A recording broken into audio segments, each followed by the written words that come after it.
कप्तान लॉन्ग मार्च के लिए तैयार, अवाम को रावलपिंडी पहुंचने का पैगाम। कल हकीकी आज़ादी मार्च के फैसला कुन राउंड के लिए बुला लिया। वीडियो पैगाम में कहा कि हकीकी आज़ादी इंसाफ से मिलती है। जब तक हकीकी आज़ादी नहीं मिलती चुप बैठेंगे, ना ही जद्दोजहद छोड़ेंगे। अवाम के लिए जख्म बर्दाश्त किए, जख्मी हालत में भी पिंडी पहुंच रहे हैं।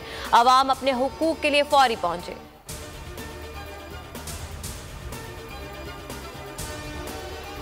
शहबाज सरकार हकीकी आज़ादी मार्च से परेशान, रावलपिंडी और इस्लामाबाद कंटेनर्स के कले में तब्दील। फैजाबाद के चारों अतराफ कंटेनर्स का हिसार, फैजराबाद, कोराल चौक और 26 नंबर चुंगी से दाखिला बंद। IG अकबर नासिर खान की सरबराही में इंतजामिया का प्लान तैयार। अहम रास्तों पर 20,000 नफरी लगाई जाएगी। FC और रेंजर्स अहलकार भी तैनात होंगे।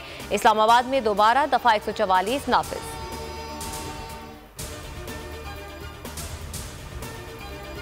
पाक फौज की कमान में तब्दीली, general Asim Munir army chief, general Sahir Shamshad Mirza chairman joint chiefs of staff committee बन गए। सदर मुमलिकत आरिफ अलवी ने वजीर आजम हाउस से भेजी गई समरी पर दस्तखत कर दिए। तकर्रुरी का फैसला वजीर आजम की जेर सदारत काबीना के इजलास में हुआ। नामजद आर्मी चीफ और joint chiefs of staff committee के सदर मुमलिकत और वजीर आजम से अलग अलग मुलाकातें, नई तकर्रुरियों पर मुबारकबाद।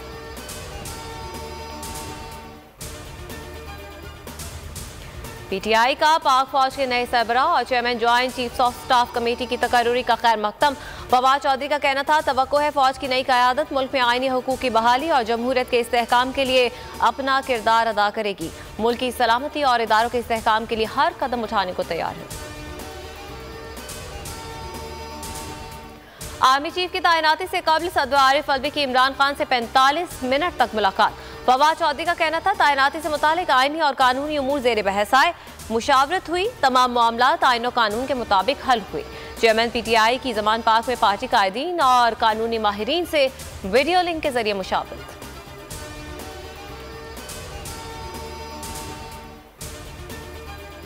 नए आर्मी चीफ मेरे शहर से ताल्लुक रखते हैं, मुबारकबाद देता हूँ। शेख रशीद की बोलियों से गुफ्तगू, कहा अब कौम नए इलेक्शन की तैयारी करे। पाकिस्तान जमहूरियत और फौज के लिए बहुत बेहतर हो गया है। पाकिस्तान के अवाम अच्छी खबरें सुनेंगे।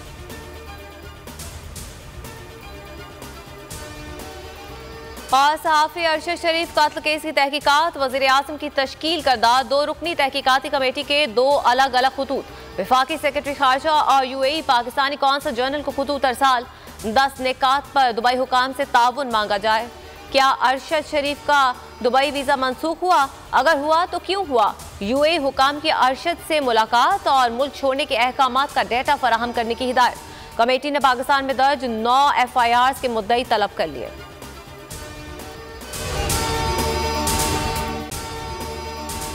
अगर आपको ये वीडियो पसंद आए तो लाइक पर क्लिक करें।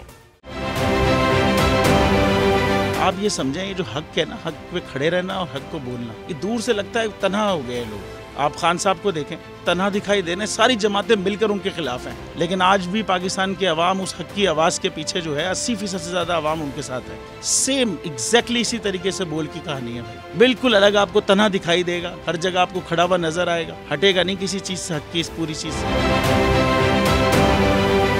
जाली केस है ना, ये हम पे उस वक्त बनाए गए थे जब हुकूमत यही थी, इन्हीं लोगों की हुकूमत थी ना। और ये जाली केस, इनको मैं नहीं कह रहा इस केस को जाली केस, इनको पाकिस्तान में क्या पूरी दुनिया में एक ऐसा शिकायत कुंदा नहीं मिला, एक ऐसा कंप्लेनेंट नहीं मिला जिसने ये कहा हो कि हमारे साथ फ्रॉड हुआ है। तो ये खुद ही बन गए कंप्लेनेंट और ये खुद ही इन्होंने खुद ही इन्वेस्टिगेशन की, उसकी खुद ही तफ्तीश भी की, यानी कि कंप्लेनेंट भी है, इन्वेस्टिगेशन ऑफिसर भी है। और इन द एंड इन्होंने फिर उसके बावजूद ये कोर्ट में जमा कराया कि जी ये केस जाली केस था। ये मेरी बात नहीं है, ये इनके इन्वेस्टिगेशन ऑफिसर की बात है।